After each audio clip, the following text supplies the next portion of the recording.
විදුලියන්ට සහ බල පද්ධති පිළිබඳව මේකකට අදාළව සිදු කරන වීඩියෝ පාඩම් මාලාවේ තුන්වන වීඩියෝ පාඩම සමග තමයි අද ඔබ එකතු වන්නේ.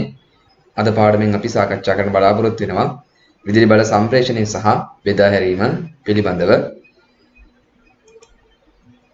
අපි මුලින්ම බලමු විදුලි බල සම්ප්‍රේෂණය සහ බෙදා හැරීම කියලා කියන්නේ අපි දන්නවා විදුලි බල නිෂ්පාදනය සිදු වෙන විදුලි බලාගාරයක ඒ තාප විදුලි බලාගාරයක් වෙන්න පුළුවන්, ජල විදුලි බලාගාරයක් වෙන්න පුළුවන්, එහෙම නැත්නම් න්‍යෂ්ටික විදුලි බලාගාරයක් වෙන්න පුළුවන්. මේ කුමන හෝ විදුලි බලාගාරයක ටර්බයිනයක් කැරකවීමෙන් විද්‍යුත් ජනකයක් කරකවලා නිපදවා ගන්න වන විදුලි ශක්තිය එම බලාගාරයේ සිට පාරිභෝගිකයාගේ ගෘහස්ත හෝ කර්මාන්ත ශාලා වෙන්න පුළුවන්. මෙම පාරිභෝගිකයා දක්වා රැගෙනීමේ ක්‍රියාවලිය අපි හඳුන්වනවා විදුලි බල සම්ප්‍රේෂණය සහ බෙදා හැරීම ලෙස. එතන මේ විදුලි බල සම්ප්‍රේෂණය සහ බෙදා හැරීම ලෙස හඳුන්වන්නේ විදුලි බලාගාරයක නිපදවන විදුලි ශක්තිය පාරිභෝගිකයා වෙත රැගෙනීමේ ක්‍රියාවලියයි. මේක ප්‍රධාන කොටස් දෙකකට අපිට බෙදන්න පුළුවන්. එකක් විදුලි බල සම්ප්‍රේෂණය, දෙවෙනි කොටස තමයි විදුලි බල බෙදා හැරීම. දැන් අපි බලමු විදුලි බල සම්ප්‍රේෂණය සහ බෙදා හැරීම කියන්නේ කොටස් දෙක පිළිබඳව සාකච්ඡා කරමු. විදුලි බල සම්ප්‍රේෂණය විදිහට අපි හඳුන්වන්නේ විදුලි බලාගාරයක් විසින් ජනනය කරන ලබන විදුලි බලය අධිකර පරිණාමකයක් මගින් වෝල්ටීයතාවය වැඩි කරමින් අපි රැහැන් මගින් රැගෙන එනවා අපේ පාරිභෝගික කලාප ආසන්නය දක්වා. එම ක්‍රියාවලිය අපි හඳුන්වනවා විදුලි සම්ප්‍රේෂණය කියලා. ඒ වගේම පාරිභෝගික කලාප ආසන්නයේදී මෙම රැගෙන ආව අධි වෝල්ටීයතාවය වොට් 33000 11000 වගේ වෝල්ටීයතාවයකට අඩු කිරීම සිදු කරනවා. එතෙන් සිට පාරිභෝගිකයාගේ නිවාස දක්වා බෙදා හැරීමේ ක්‍රියාවලිය අපි විදුලි බෙදා හැරීම ලෙසත් සලකනවා. විදුලි සම්ප්‍රේෂණය ලෙස අපි හඳුන්වන්නේ විදුලි බලාගාරයේ සිට ජාලක පොලක් දක්වා විද්‍යුත් ශක්තිය මහා පරිමාණයෙන් රැගෙනීමේ ක්‍රියාවලිය අපි හඳුන්වනවා විදුලි බල සම්ප්‍රේෂණය කියලා. එතකොට මේ විදුලි බල සම්ප්‍රේෂණයේදී බොහෝ විට අපි වැඩි වෝල්ටීයතාවයක් යටතේ තමයි විදුලි බල සැපයීම සිදු කරන්නේ. මොකද අඩු වෝල්ටීයතාවයක් යටතේ විදුලි සම්ප්‍රේෂණය කළහොත් රැහැන දිගේ විදුලිය ගමන් කරද්දී රැහැනේ තිබෙන ප්‍රතිරෝධය හේතුවෙන් අධික විභව බැස්මක් ඇති වෙන්න පුළුවන්. මේ විභව බැස්ම හේතුවෙන් පාරිභෝගිකයාගේ නිවසේ භාවිතා කරන විදුලි වාරණ වලට අවශ්‍ය වෝල්ටීයතාවය සපයා දීම අපහසු වෙනවා. ඒ වගේම අඩු වෝල්ටීයතාවයක් යටතේ විදුලිය සම්ප්‍රේෂණය කිරීමේදී සැලකිය යුතු විශාල ධාරාවක් පාරිභෝගිකයා කරා රැගෙන එන්න සිදු වෙනවා. මොකද V සමානයි P සමානයි I වර්ග R කියන සම්බන්ධතාවයට අනුව උත්පාදනය වන ජවය වෝල්ටීයතාවය සහ ධාරාවේ වර්ගයට සමානුපාතික වෙනවා. આ වෝල්ටීයතාවය අඩු වෙන්න අපිට වැඩි ධාරාවකින් මේ විදුලිය පාරිභෝගිකයා කරා රැගෙන ඒමට සිදු වෙනවා. වැඩි ධාරාවක් රැගෙන යාම සඳහා හරස්කඩ වැඩි සන්නායක රැහැන් විදුලි සම්ප්‍රේෂණ මාර්ගයට යෙදීමට සිදු වෙනවා. එවිට ඇතිවන පිරිවය වැඩි නිසා විදුලි සම්ප්‍රේෂණයේදී අපි අඩු වෝල්ටීයතාවයක් නැතුව වැඩි වෝල්ටීයතාවයක් භාවිතා කරනවා. සම්ප්‍රේෂණ වෝල්ටීයතාවය ලෙස සාමාන්‍යයෙන් ශ්‍රී ලංකාවේ බහුලව භාවිතා කරන්නේ කිලෝවොට් 132 සහ කිලෝවොට් 220 කියන වෝල්ටීයතාවයන් තමයි ශ්‍රී ලංකාවේ සම්ප්‍රේෂණ වෝල්ටීයතාවයන් විදිහට භාවිතා වන්නේ. ලෝකය දෙස අවධානය යොමු කරද්දී අපට සාමාන්‍ය සම්ප්‍රේෂණ වෝල්ටීයතාවයන් මුළු ලෝක පුරාම ගත්තාම කිලෝවොට් 110ට වඩා වැඩි අගයක් ගන්නවා සාමාන්‍යයෙන් සම්ප්‍රේෂණ වෝල්ටීයතාවය. එතකොට මේ සම්ප්‍රේෂණ පද්ධතිය අනිවාර්යයෙන්ම තෙකලා විදුලි පද්ධතියක් විදිහට තමයි සකස් කරන්නේ. එම නිසා මෙම සඳහන් කරන වෝල්ටීයතා අගයන් මෙම තෙකලා විදුලි පද්ධතියේ මං වෝල්ටීයතා කලා වෝල්ටීයතාවයන් තමයි අපි සඳහන් කරන්නේ මෙම වෝල්ටීයතා සීමාවන් ලෙස. දැන් අපි බලමු වැඩි වෝල්ටීයතාවයකින් විදුලි බලය සම්ප්‍රේෂණය කිරීමෙන් අපිට අත්වන වාසිදායක තත්ත්වයන් මොනවද කියලා. විශේෂයෙන්ම පරිණාමකයක් කරහා වෝල්ටීයතාවය වැඩි කිරීමේදී ධාරාව ඊට අනුකූලව ස්වභාවිකවම අඩුවීමට ලක් වෙනවා. එම නිසා V සමානයි IR කියන සම්බන්ධතාවය ගත්තාම වෝල්ටීයතාවය වැඩි කරන විට I වල අගය අඩු කරගන්න පුළුවන්. එතකොට පරිණාමකයක් කරා වෝල්ටීයතාවය වැඩි කිරීමේදී ධාරිතාවයට ඊට අනුකූලව අඩුවීමක් සිදු වෙනවා. එම නිසා ධාරාව අඩු වෙන විට V සමාන IR කියන සම්බන්ධයට අනුව වෝල්ටීයතාව බැස්ම අඩු වෙනවා. ඒ වගේම වැඩි විභවයක් යටතේ අඩු ධාරාවක් සම්ප්‍රේෂණය කිරීමේදී සිදුවන ජව හානිය අපි දන්නවා සන්නායකයක් මගින් විදුලිය රැගෙන යද්දී සන්නායකයේ තියෙන ප්‍රතිරෝධය එහෙම නැත්නම් විද්‍යුතය ගලා යාමට දක්වන බාධාව නිසා ඇති වෙනවා ශක්ති හානියක්. ඒ අපිට හඳුන්වන්න පුළුවන්. අපි සාමාන්‍ය මේ සමීකරණය හඳුන්වනවා ප්‍රතිරෝධයක ජව උත්සර්ජනය V සමානයි P සමානයි I වර්ගය R. එහෙමනම් රැහැනකදී මේ අපිට හඳුන්වලා දෙන්න පුළුවන්. රැහැනේ සිදුවන ජව හානිය ඒ ගණනය කරන්න පුළුවන් පවර් ලොස් එක සමාන වෙනවා I වර්ග R කියන සමීකරණයෙන්.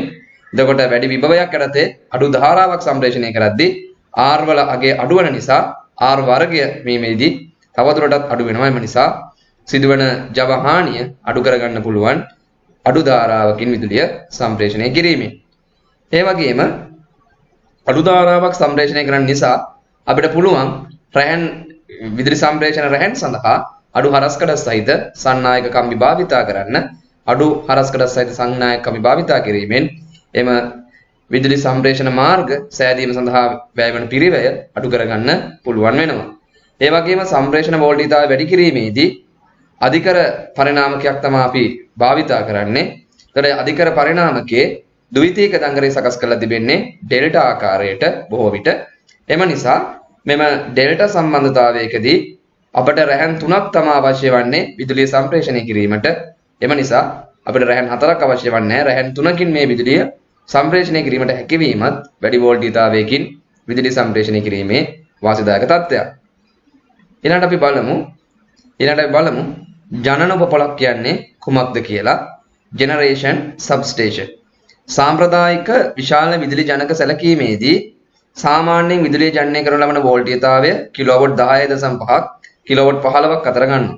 එහෙනම් විදුලි බලාගාරයක තිබෙන ජෙනරේටරයකින් අපිට ලබා ගන්න පුළුවන් ශක්ති ප්‍රමාණය නැත්නම් අපිට නිෂ්පාදනය කළ දෙන විදුලියේ වෝල්ටේජතාවය වන්නේ කිලෝවොට් 10.5ත් කිලෝවොට් 15ත් අතර අගයක්. නම් මෙම වෝල්ටේජ අගය අපි වැඩි කරගත යුතුයි සම්ප්‍රේෂණය කිරීම සඳහා. මොකද අපි අර කලින් කතා කරපු වාසිදායක තත්ත්වයන් ලබා ගැනීමට. එමනම් මෙම වෝල්ටේජය වැඩි කිරීම සඳහා අපි අධිකර පරිණාමකයක් භාවිතා කරනවා. එම අධිකර පරිණාමකය ජනක උපපොළ ආසන්නයේ තමයි ස්ථානගත කරන්නේ. එතෙන් සිට වෝල්ටේජතාවය වැඩි කරගත්ත අධි වෝල්ටේජතාවයක් බවට පත් කරලා සම්ප්‍රේෂණ මාර්ග හරහා විදුලිය සම්ප්‍රේෂණ පද්ධතියටම විදුලි බලය මුදා හැරීම සිදු කරනවා. එම නිසා මෙම වෝල්ටේජතාව පරිවර්තනයට අවශ්‍ය අධිකර පරිණාමක හා ආරක්ෂණ මෙවලම් ක්‍රමවේද සහ මිනුම් මෙවලම් කටයුතු සඳහා භාවිතා කරන උපකරණ මෙම ජනන උපපොළ තුළ ස්ථානගත කරලා තිබෙනවා. එතකොට මෙය සාමාන්‍ය එක පරිණාමකයෙන් විතරක් නෙමෙයි සමන්විත වන්නේ පරිණාමක කිහිපයක් සහ ස්විච් අංකණයක් සහිත ඒකකයක් විදිහට තමයි ජනන උපපොළක් සකස් වෙන්නේ. ඒ වගේම අධිකර පරිණාමකයේ දඟරය සාමාන්‍යයෙන් ප්‍රාථමික දඟරය තාරක ආකාරයටත් ද්විතීයික දඟරය ඩෙල්ටා ආකාරයට තමයි සම්බන්ධ කරන්නේ. බොහෝ විට ප්‍රශ්න වලදී අහනවා ජනන උපපොළේ තිබෙන පරිණාමකයේ දඟර සම්බන්ධ කරලා තිබෙන්නේ කොයි ආකාරයකටද කියලා. එමනම් ප්‍රාථමික දඟරය තාරක ආකාරයටත් ද්විතීයික දඟරය ඩෙල්ටා ආකාරයටත් සම්බන්ධ කරලා තිබෙනවා ප්‍රාථමික නැත්නම් ජනන උපපොළකදී. ඊළඟට අපි බලමු විදුලි සම්ප්‍රේෂණ රැහන් පිළිබඳව. සාමාන්‍යයෙන් අපි විදුලි සම්ප්‍රේෂණය සිදු කරන්නේ තෙකලා රැහන් මගින්. එවන රැහන් 3ක් භාවිතා කරනවා විදුලි සම්ප්‍රේෂණ කටයුතු සඳහා. අවකාශයේ කුළුණු මතින් දිවෙන විදුලි රැහන් මගින් තමයි විදුලි සම්ප්‍රේෂණය කරන්නේ. සමහර රටවල භූගත මාර්ග භාවිතා කරනවා. නමුත් අප රටේ විදුලි සම්ප්‍රේෂණය සිදු කරන්නේ රැහන් මතින් කණු මත තමයි දිවෙන රැහන් විදිහට තමයි විදුලි සම්ප්‍රේෂණය සිදු කරන්නේ. ඒ වගේම විදුලි රැහන් නිරාවරණය පවතින අතර බොහෝ විට નિયમિત පරිදි සකස් කර ඇලුමිනියම් ලෝහ සන්නායක වලින් නිර්මාණය කළ තිබෙනවා. මෙම රැහන් සකස් කරන්නේ ඇලුමිනියම් කියන ලෝහයෙන්. ඒ වගේම අවශ්‍ය අවස්ථාවලදී රැහන ශක්තිමත් කිරීමට අවශ්‍ය වන විට ඒ සඳහා ඇලුමිනියම් සහ අමතර වාණී කම්බි යොදා ගැනීමෙන් මෙම රැහන් වල ශක්තිමත්භාවය වැඩි කර ගන්නවා බෙදා හැරි සම්ප්‍රේෂණ ජාලය. අපි ඊළඟට බලමු ජාල උපපොළක් කියන්නේ කුමක්ද කියලා. grid substation. ජාල උපපොළක් විදිහට අපි හඳුන්වන්නේ සම්ප්‍රේෂණ මාර්ගයෙන් ලැබෙන අධි වෝල්ටේජතාවයන් කිලෝවොට් 33 කිලෝවොට් 11 වගේ දක්වා අගයකට අඩු කරන ලබන උපපොළක් අපි හඳුන්වනවා ජාල උපපොළක් කියලා.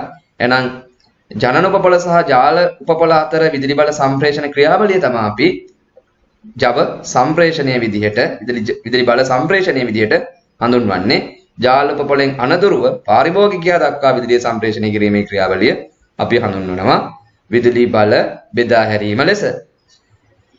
එතකොට ජාල උපපොළේ භාවිතා වන අවකර පරිණාමකයක් සහ ඊට අමතරව විශේෂයෙන් සකස් කරපු ආරක්ෂක සහ විනුම් උපකරණ රාශියක් සම්බන්ධ වීමෙන් තමයි ජාල උපපොළක් නිර්මාණය වන්නේ. මෙම අවකර පරිණාමකයේ ප්‍රාථමික දඟරය තාරකාකාරයටත් ද්විතීයික දඟරය ඩෙල්ටා ආකාරයටත් සකස් කරලා තිබෙනවා. ප්‍රාථමික දඟරය තාරකාකාරයටත් ද්විතීයික දඟරය ඩෙල්ටා ආකාරයටත් සකස් කරලා තිබෙනවා. ඊළඟට අපි තවදුරටත් බලමු ජාල උපපොළ පිළිබඳව.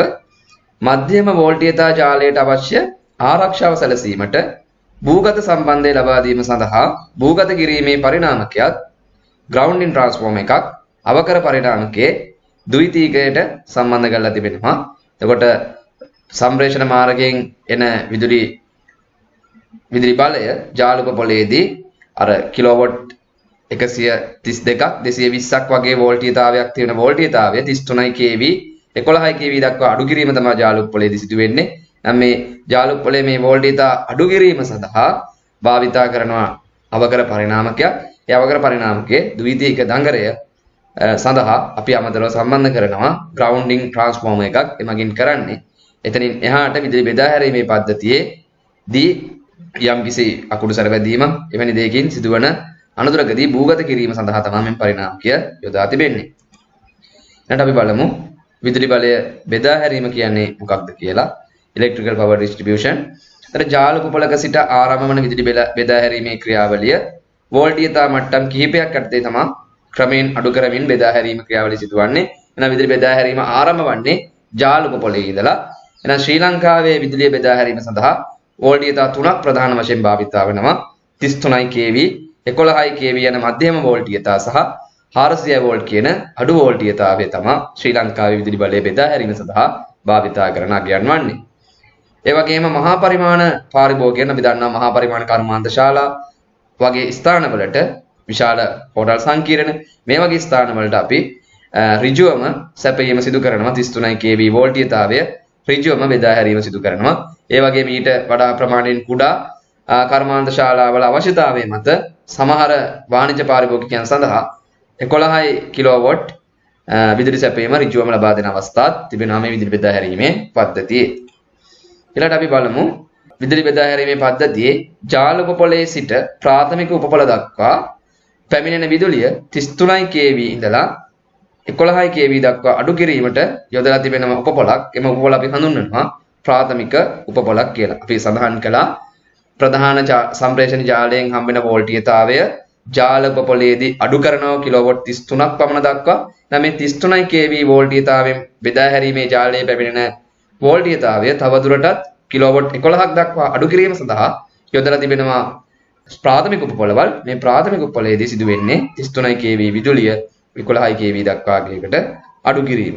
මේ සඳහාද භාවිතා කරන්නේ අවකර පරිණාමකයක්. වෝල්ටීයතාවය අඩු කරනවා නම් අනිවාර්යයෙන්ම යොදන්න ඕනේ අවකර පරිණාමකයක්. මේ වෝල්ටීයතාව අගයන්න හොඳින් මතක තබා ගන්න. ප්‍රාථමික උපපොළේදී සිදුවන්නේ 33 kV වෝල්ටීයතාවය 11 kV දක්වා අඩු කිරීම.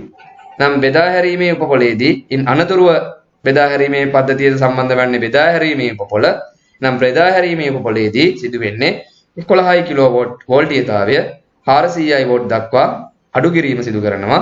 ඉන් අනතුරුව ගෘහස්ත පාරිභෝගිකයන් සඳහා 230 වෝල්ට් සහ 400 වෝල්ට් එකලා විදුලි සම්බන්ධතාවයන් අවශ්‍ය වාණිජ සහ ගෘහස්ත පාරිභෝගිකයන් සඳහා බෙදා හැරීම සිදු කරනවා. අපේ නිවාස ආසන්නයේ තියෙන කුඩා ප්‍රමාණයේ ට්‍රාන්ස්ෆෝමර් සහිත ස්ථාන අපි හඳුන්වන්නේ බෙදා හැරීමේ උපපොළක් කියලා. එනම් බෙදා හැරීමේ උපපොළේදී සිදුවන්නේ 11 kV වෝල්ටීයතාවය 400 වෝල්ට් වගේ අගයකට අඩු කිරීම.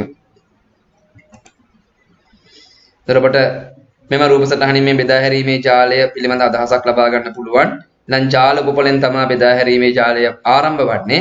බෙදා හැරීමේ ජාලය අවසන් වන්නේ බෙදා හැරීමේ උපපොළෙන්. එහෙමනම් ජාල උපපොළේ තිබෙනවා අවකර පරිණාමකයක්. එහි ප්‍රාථමික දඟරය තාරක ආකාරයටත් ද්විතීයික දඟරය ඩෙල්ටා ආකාරයට සම්බන්ධ කරලා තිබෙනවා. ඊට අමතරව ද්විතීයිකය භූගත කිරීමේ පරිණාමකයක් කරහා පද්ධතියේ ආරක්ෂාව සැපයීම සඳහා භූගත කිරීමට ලක් කරලා තිබෙනවා. ඉන් අනතුරුව මේ ජාලුපපලයේදී සිදුවන්නේ 132 kV වෝල්ටීයතාවයෙන් පැමිණෙන විදුලිය 33 kV වෝල්ට් දක්වා අඩු කිරීම. එතෙන් සිට නැවතත් විදුලිය බෙදා හැරීමේ ජාලය ආරම්භ වෙනවා. එතකොට ඒ විදිහ බෙදා හැරීමේ ජාලයෙන් අපි ඍජුවම මහා පරිමාණ වාණිජ පාරිභෝගිකයන් සඳහා 33 kV සැපීම ලබා දෙනවා. ඒ වගේම ඉන් අනතුරුව මේ 33 කියන කිලෝවොට් වෝල්ටීයතාවය 11 කිලෝවොට් දක්වා අඩු කර ගැනීම සඳහා ප්‍රාථමික උපපලක් යොදා ගන්නවා. එහෙනම් ප්‍රාථමික උපපලයේදී යොදා තිබෙන දඟර දෙක සම්බන්ධ වන්නේ ඩෙල්ටා ස්ටාර් ආකාරයට. එතකොට එහිදී ද්විතීයික දඟරය භූගත කිරීමකට ලක් කරලා තිබෙනවා. ඒ වගේම මේ 11 kV වෝල්ටීයතාවයත් මහා පරිමාණ පාරිභෝගිකයන් සඳහා ඍජුවම සපයා දීම සිදු කරනවා. ගෘහස්ත සහ සාමාන්‍ය කාර්මික පාරිභෝගිකයන් සඳහා 11 kV වෝල්ටීයතාවය බෙදා හැරීමේ උපකලකදී 400 වෝල්ට් දක්වා අඩු කරනවා. මේ හැම ස්ථානයකම භාවිතා වන්නේ අවකර පරිණාමකයක් බව බොහෝදින් මතක තබා ගන්න.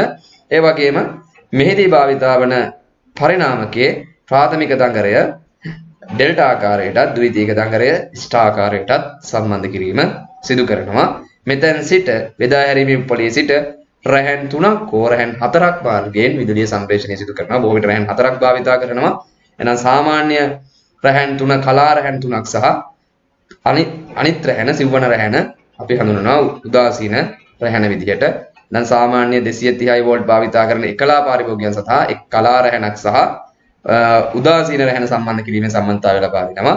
දෙකලා සැපයීම ලබා ගන්නා පාරිභෝගිකයන් සඳහා කලා රැහන් 3 සහ සජීවී රැහන් 3ක් තිබෙනවා. කලා රැහන් 3ක් කලා රැහන් 3 සහ උදාසීන රැහන කියන රැහන් 4ම හෝ 3ක් ලබා දීම සිදු කරනවා අවශ්‍යතාවය මත.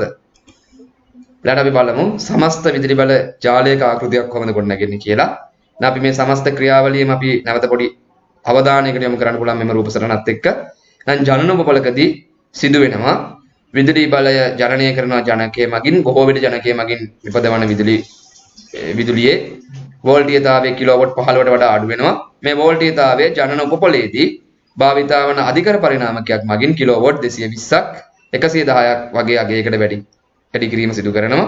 එතකොට මෙහිදී 220ක් දක්වා වැඩි කරන බව තමයි සඳහන් කරලා තිබෙන්නේ. 220ක් දක්වා වැඩි කරනවා. ඒ වගේම තවත් විදුලි බලාගාරයකදී විදුලි ජනකයක් මගින් 11 කිලෝවොට් වෝල්ටීයතාවයක් නිපදවනවා. එය නැවතත් එතන මේ විදුලි බලාගාරය ආසන්නයේ තිබෙන ජනන උපකල මගින් කිලෝවොට් 220ක් දක්වා අධිකර වැඩි කිරීම සිදු කරනවා අධිකර පරිණාමකයක් භාවිතා කරලා. මෙම විදුලි බලාගාර දෙකම එකම විදුලි ජාලයකට සම්බන්ධ කරනවා. ඒතකොට තවත් විදුලි බලාගාරයක් තිබුණා මේ ස්ථානයේ. එම විදුලි බලාගාරය තුල ජනකයේ මගින් නිපදවන 12 කිලෝවොට් වෝල්ටීයතාවය 32 kV දක්වා පළමුව වැඩි කරලා තිබෙනවා.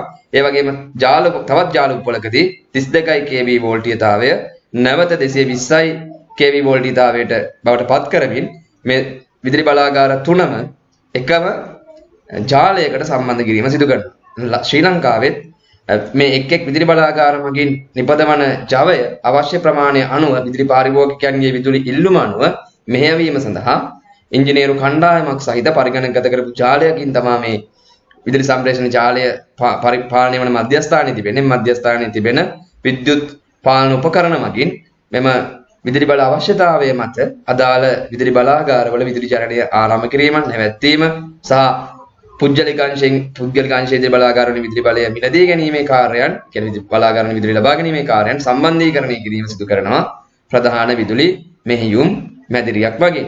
එමගින් තමයි විදුලි ජාලයේ එක් බලාගාරවල නිපදෙන වෝල්ටීයතාවයන් පාරිභෝගිකයාගේ ඉල්ලුමට ගැලපෙන පරිදි සකස් කර බෙදා හැරීම සිදු කරන්නේ. ඒ බොහෝ විට එය පරිපාලනය වන්නේ පරිගණක පද්ධතියක් මගින්. එතකොට මෙම කොටස මෙම විදුලි ජනක සහිත ස්ථාන තුන සහ මේ ප්‍රධාන වශයෙන් මේ අධි වෝල්ටීයතාවයන් සම්ප්‍රේෂණය කරන මාර්ගය අපි හඳුන්වනවා විදුලි බල සම්ප්‍රේෂණය කියලා.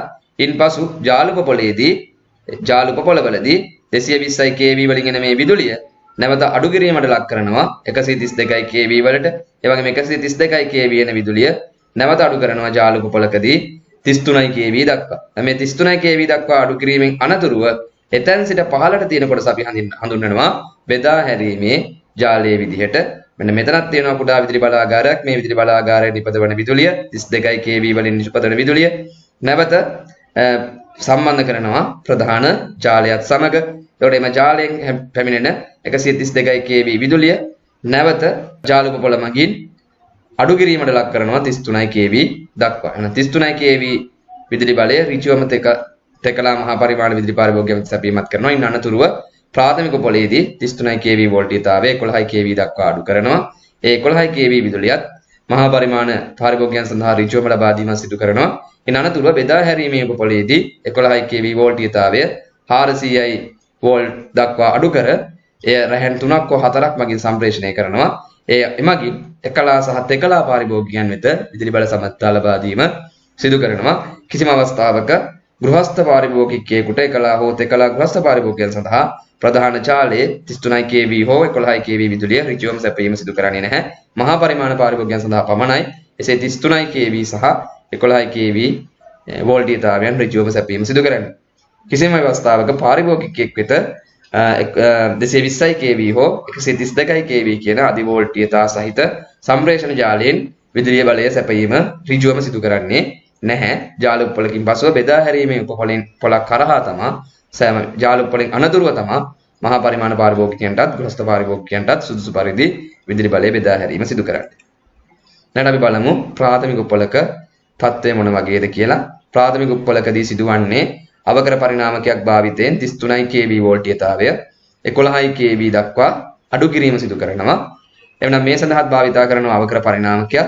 එම අවකර පරිණාමකයේ ප්‍රාථමික යෙතුම ඩෙල්ටා ආකාරයටත් ද්විතීයික යෙතුම තාරක ආකාරයටත් ඉෂ්ටාකාරයටත් සම්බන්ධ කරලා තිබෙනවා. ඒ වගේම ද්විතීයිකයේ පොදු අග්‍රය භූගත කරලා පද්ධතියට අකුණු සැර වැදීම වැනි කාරණා වලින් ආරක්ෂාව සපයනවා. ඉන් අනතුරුව මේ ප්‍රාථමික උප්පල තුල සැපෙන විදුලි ධාරාවන් මැනීම සඳහා මිනුම් මෙවලම් සහ ඒ වගේම ආරක්ෂක උපාංග ක්‍රමානුකූලව සම්බන්ධ කිරීමෙන් තමයි ප්‍රාථමික උප්පලක් නිර්මාණය වන්නේ. ඊළඟට බලමු බෙදා හැරීමේ උපපොළ පිළිබඳව. බෙදා හැරීමේ උපපොළ අපි හඳුන්වන ඩිස්ට්‍රිබියුෂන් සබ්ස්ටේෂන් කියලා. බෙදා හැරීමේ උපපොළකදී භාවිතා වන්නේ එක් අවකර පරිණාමකයක් පමණයි. මා කලින් සඳහන් කළ අනිත් සියලු උපපොළවල් වලදී බොහෝ විට එක් පරිණාමකයක් නොවේ. පරිණාමක රාශියක් සම්බන්ධ වීමෙන් තමයි එම බලාගාරයේ උපපොළ ගොඩනගෙන්නේ. නමුත් බෙදා හැරීමේ උපපොළවල් වල බොහෝ විට එක් අවකර පරිණාමකයක් තමයි භාවිතා වන්නේ. එහිදී සිදුවන්නේ 11 kV වෝල්ටීයතාවය 400 වෝල්ට් දක්වා අඩු කිරීම සිදු කිරීම. මේ සඳහා භාවිතා කරන අවකර පරිණාමකයක් ඒ ප්‍රාථමික යෙතුම ඩෙල්ටා ආකාරයටත් ද්විතීයික යෙතුම ඉෂ්ටා ආකාරයටත් නැත්නම් තාරක ආකාරයට සකස් කරලා තිබෙනවා. පරිණාමකයේ රැහැන් වල ආරක්ෂාව සඳහා විලායක සහ ආරක්ෂක පිළිවෙලෙන් අන්තර්ගත වෙනවා බෙදා හැරීමේ උපපොළක. අපිට පේනවා මේ බෙදා හැරීමේ උපපොළක පරිණාමකවල යෙතුම් සම්බන්ධලා තිබෙන ආකාරය ඔබට රූප සටහනකින් දක්වන්නේ කොහොමද? ඔබ මේ රූප සටහන තමයි ඇඳී යුතුවන්නේ. ඊට මේදී අපි දන්නවා මේදී භාවිතා වන ඩෙල්ටා ස්ටාර් සම්බන්ධතාවයත් දැන් ඩෙල්ටා ජාලයේදී සෑම ලයිව් අග්‍රයක් සමගම කොයිල් එක හරහා කොයිල් එකේ දෙපස සම්බන්ධ වෙනවා සෑම විටම සජීවී අග්‍ර දෙකක් සමග. ඒ ආකාරයට සකස් කරපු ජාලය අපි හඳුන්වනවා ඩෙල්ටා කනෙක්ෂන් එක කියලා. මේ උඩින් පෙන්වන්නේ ඩෙල්ටා කනෙක්ෂන් එක. ඒ වගේම යට පෙන්වන්නේ ස්ටාර් කනෙක්ෂන් එක. ස්ටාර් කනෙක්ෂන් එකේදී එක් පොදු අග්‍රයක් සමග එක් දඟරය වෙන්වෙන්ව සජීවී රැහැන් සඳහා සම්බන්ධ වීම සිදු වෙනවා ස්ටාර් ආකාරයේදී. ඒකට ස්ටාර් ඩෙල්ටා සම්බන්ධයක් තමයි බෙදා හැරීමේ උපපොළක සම්බන්ධතාවය සිදු කරන්නේ. එෙහිදී සිදුවන්නේ බෙදා හැරීමේ උපපොළකදී 11 kV වෝල්ටීයතාවය 400 වෝල්ට් දක්වා අඩු කිරීම. එතන මේදී මේ තමයි රැහැන් සම්බන්ධ කරන ආකාරය සහිත පරිපථ සටහන. ඒ වගේම මේක තමයි සංකේතන මේ වශයෙන් මෙම පරිපථය සටහන් කරන ආකාරය. මෙම විදිහේ තියෙන ට්‍රාන්ස්ෆෝමර් එකට සංකේත ආකාරයෙන් මේ විදිහට ඩෙල්ටා සහ ස්ටාර් ආකාරයට පවතින බව සටහන් කරන්න පුළුවන්. නමුත් රැහැන් සම්බන්ධ වන ආකාරය වෙන විමසා තිබ්බොත් විසින් ඇඳී රූප සටහන වන්නේ මෙන්න මෙම පළමු රූප සටහන. අපි බලමු විදුලි බල සම්ප්‍රේෂණය සහ බෙදා හැරීම සඳහා භාවිතා කරන අනිකුත් උපාංග මොනවද කියලා. මේ පද්ධතියේ ප්‍රධාන වශයෙන් භාවිතා වන පරිණාමක, අධිකර පරිණාමක සහ අවකර පරිණාමක ජනන උපපොළවල හා ජාල උපපොළවල් වල ඉතා විශාල ධාරිතාවයක් සහිත පරිණාමක එකක් හෝ කිහිපයක් භාවිතා කරනවා. ශ්‍රී ලංකාවේ භාවිතා කරන ජනන උපපොළවල වල භාවිතා වන පරිණාමකයක ධාරිතාවය සාමාන්‍යයෙන් මෙගාවොට් ඇම්පියර් 30කට වඩා වැඩි අගයක් ගන්නවා. ඒ වගේම ප්‍රාථමික උපපොළවල් වල මධ්‍යම ප්‍රමාණයේ ධාරිතාවයන් සහිත පරිණාමක තමයි භාවිතා කරන්නේ. එම ධාරිතා ප්‍රමාණයන් වන්නේ ප්‍රාථමික උපපොළවල් වල භාවිතා වන්නේ සාමාන්‍යයෙන් මෙගාවොට් ඇම්පියර්ස් 10ත් 5ත් වැනි අගයක් ගන්නා පරිණාමක. ඒ වගේම බෙදා හැරීමේ පරිණාමකවලදී භාවිතා වන්නේ වන පරිමාණ බෙදා හැරීමේ පොළවල් වල භාවිතා වන පරිණාමකවල ධාරිතාවය වන්නේ කිලෝවොට් ඇම්පියර්ස් 100ට වඩා අඩු වගයක් ගන්නවා බෙදා හැරීමේ පරිණාමකවල. මීට අමතරව විදුලි බල සම්ප්‍රේෂණය හා බෙදා හැරීමේ පද්ධතියේදී රැහැන් භාවිතා කරනවා, විදුලි රැහැන් සහ භූගත කේබල් භාවිතා කරනවා. ඒ වගේම ආරක්ෂාව සහ මැනීම සඳහා විවිධ උමලම් භාවිතා කරනවා. උදාහරණ විදිහට ධාරා පරිණාමක භාවිතා කරන උපපොළවල් වල මේවා ජනන උපපොළවල් වල හා ජාල උපපොළවල් වල පමණයි ධාරා පරිණාමක භාවිතා කරන්නේ. ඔබට මේ රූප සටහනෙන් පෙන්වලා තිබෙන්නේ ධාරා පරිණාමකයක්. ඒ වගේම වෝල්ටීයතාවය මැන බැලීම සඳහා වෝල්ටීයතා පරිණාමක භාවිතා කරනවා. ඒ වගේම සබඳතා බිඳුම් සර්කිට් බ්‍රේකර්ස් සහ ප්‍රොටෙක්ටිව් රිලේස් ආදියත් භාවිතා කරනවා. විදුලි සම්ප්‍රේෂණ පද්ධතිවල විභව පරිණාමකයක් වෝල්ටේජ් ට්‍රාන්ස්ෆෝමර්ස් විදිහට අපි හඳුන්වනවා. ඒ වගේම සබඳතා බිඳුම් සර්කිට් බ්‍රේකර්ස් විදිහට හඳුන්වනවා. එතකොට ඊට අමතරව ප්‍රොටෙක්ටිව් රිලේස් භාවිතා කරනවා. මේ තිබෙන්නේ ප්‍රොටෙක්ටිව් රිලේස්. ඒ වගේම මෙතන තිබෙනවා සර්කිට් බ්‍රේකර් එකක්. මේ තියෙන්නේ සර්කිට් බ්‍රේකර් එක රූප සටහනක් විදුලි බල සම්ප්‍රේෂණ පද්ධතිවලදී භාවිතා වන. ඒ වගේම විදුලි බල සම්ප්‍රේෂණ හා බෙදා හැරීමේ පද්ධතිවල ඔටෝ රීක්ලෝසර්ස් භාවිතා කරනවා. පද්ධතියේ ආරක්ෂාව සඳහා විශේෂයෙන් වැඩි වෝල්ටීයතාවයන් ගමන් කිරීමේදී ප්‍රමිතයන් ඉක්මවල යෑමේදී පරිපත විසන්ධි කිරීම සඳහා මේවා භාවිතා වෙනවා. ඔටෝ රීක්ලෝසර්ස් බෙදා හැරීමේ ජාලයේ පමණයි යොදාගන්නේ. සම්ප්‍රේෂණ ජාලයේ මෙම ඔටෝ රීක්ලෝසර්ස් දකින්න ලැබෙන්නේ නැහැ. ඒ වගේම විලායක භාවිතා කරනවා. විලායක බොහෝ විට භාවිතා වන්නේ බෙදා හැරීමේ උපපොළවල් වල. එමනම් විදුලි බල සම්ප්‍රේෂණ සහ බෙදා හැරීමේ පද්ධතියේ අවසාන උපාංගය වන්නේ බෙදා හැරීමේ උපපොළ. බෙදා හැරීමේ උපපොළවල් වල තමයි ඔබට ෆියුසර්ස් දක්නට ලැබෙන්නේ. මේ ඔබට දක්නට ලැබෙන්නේ භාවිතා වන ෆියුසර්ස් වර්ග. දැන් මේ ඔබ දැකලා ඇති දිගු දණ්ඩක් මගින් තමයි මේ ෆියුස් එක බ්‍රේක් වුණ වෙලාවක ෆියුස් එක නැවත සම්බන්ධ කිරීමත් අවශ්‍යතාවයකදී පද්ධතිය විසඳ කිරීම සඳහා මෙම විලායක අපට භාවිතා කරන්න පුළුවන්. මේ භාවිතා වන්නේ බොහෝ විට පද්ධතියේ බෙදා හැරීමේ උපපොළවල් ආසන්නයි.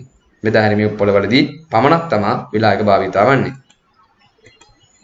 ඒ වගේම සරජන ආරක්ෂා සඳහා යොදන උපාංග සෑම උපපොළකම තියෙනවා. ජනන උපපොළවල් වල, ඒ වගේම ජාල උපපොළ, ප්‍රාථමික උපපොළ සහ බෙදා හැරීමේ උපපොළවල් කියන සෑම ස්ථානයකම අපට දක්නට ලැබෙනවා සරජන ආරක්ෂණ උපකරණ. ඔබ මේ දැකලා ඇති විදුලි බලාගාර වල ජන බල විදුලි බල සම්ප්‍රේෂණ පද්ධතියේ සම්ප්‍රේෂණ මධ්‍යස්ථාන වල මෙවැනි උපකරණ තිබෙනවා. එතකොට මෙම උපකරණය මගින් අර විදුලි ධාරාවේ වෙනස් වීම වලට අනුව පද්ධතිය ආරක්ෂා සැපීම සඳහා තමයි භාවිත කරන උපකරණය තමයි සර්ජන ආරක්ෂණය විදිහට අප හඳුන්වන්නේ. ඒ වගේම භූගත සම්බන්ධතා තිබෙනවා. ප්‍රධාන විදුලි සැපයීම පද්ධතිය ප්‍රධාන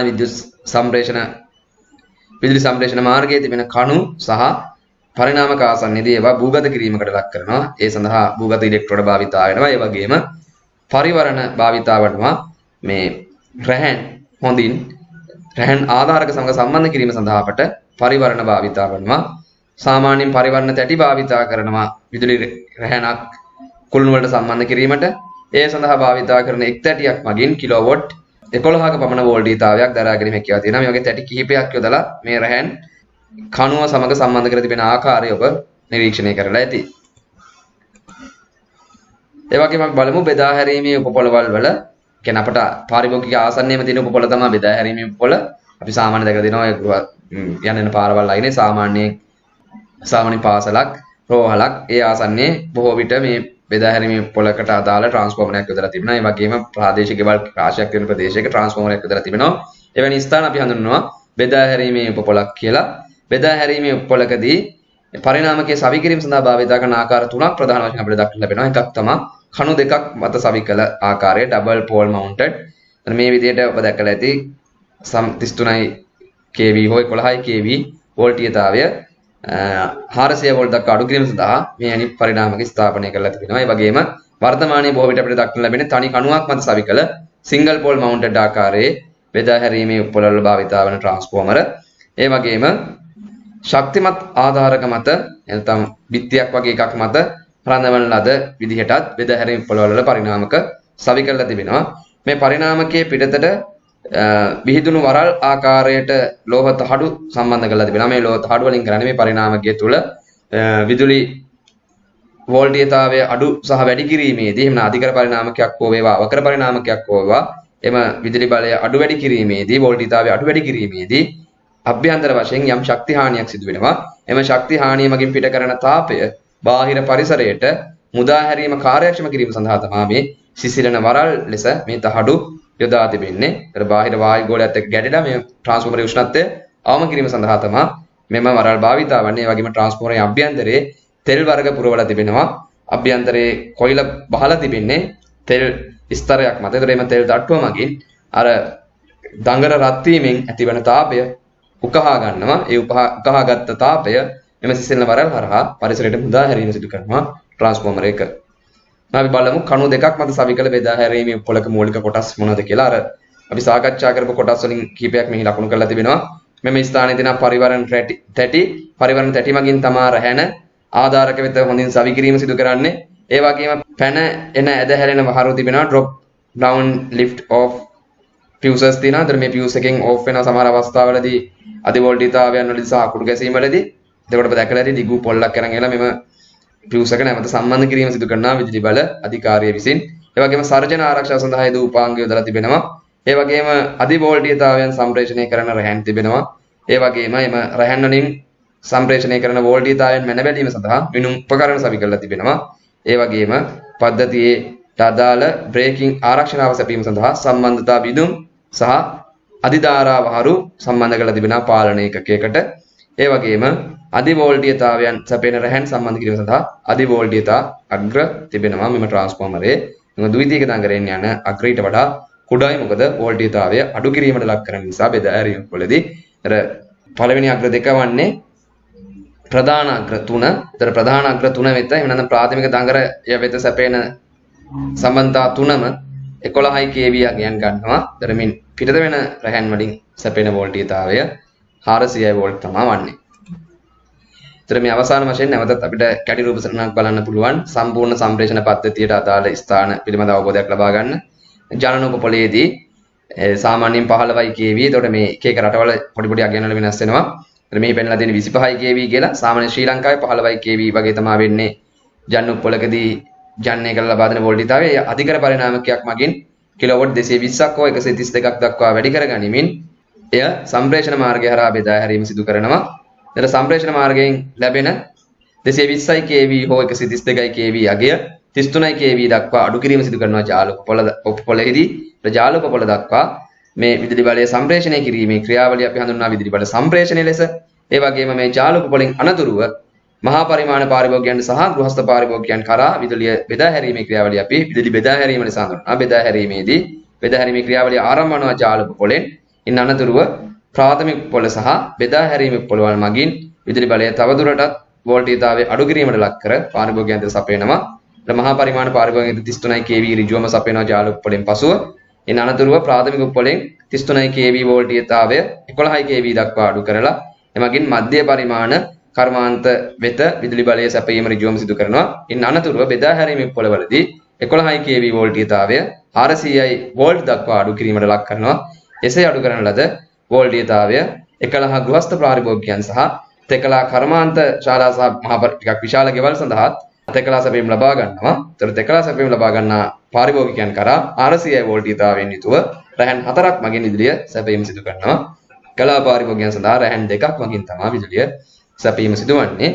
කෙසේ නමුත් මේ 400 වෝල්ට් දක්වා අඩු කිරීමෙන් අනතුරුව රැහන් 4ක් මගින් ප්‍රධාන මාර්ගය ඔස්සේ විදුලිය රැගෙන යාම සිදු කරනවා. ඒකට අවශ්‍යතාවය අනුව සම්බරතාවයකින් යුතුව පාරිභෝගිකයන් වෙත රැහන් සම්බන්ධ කිරීමෙන් තමයි එකලා පාරිභෝගිකයන් වෙත 230යි වෝල්ටීයතාවයත් ඊට වඩා වැඩි විදුලි ප්‍රමාණයක් පරිභෝජනය කරන පාරිභෝගිකයන් සඳහා විශේෂයෙන්ම වාණිජ පාරිභෝගිකයන් සඳහා 400යි වෝල්ට් වගේ වෝල්ටීයතාවයක් තෙකලා වෝල්ටීයතාවයක් සැපයීමත් සිදු කරන්නේ.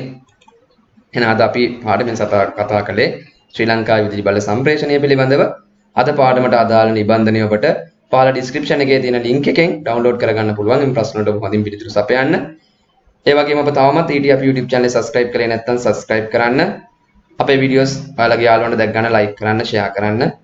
විදුලි යන්ත්‍ර පිළිබඳ පාඩමේ ඊළඟ වීඩියෝවෙන් ඔබ සමග විදුලි බල ජනනය සහ විදුලි මෝටර සහ විදුලි ජනක පිළිබඳව සාකච්ඡා කිරීමට බලාපොරොත්තු වෙනවා. එය පාඩම් මාලාවක් විදිහට තමයි අපිට සාකච්ඡා කරන්න. තරමක දිගු එකකයක්. අපි එහෙම පාඩම් මාලාව ඊළඟ සතියේ සිට ඔබ වෙත ගෙනෙන්න බලාපොරොත්තු වෙනවා. එතෙක් ඔබට සුවබර සතියක් වේවා. ආයුබෝවන්.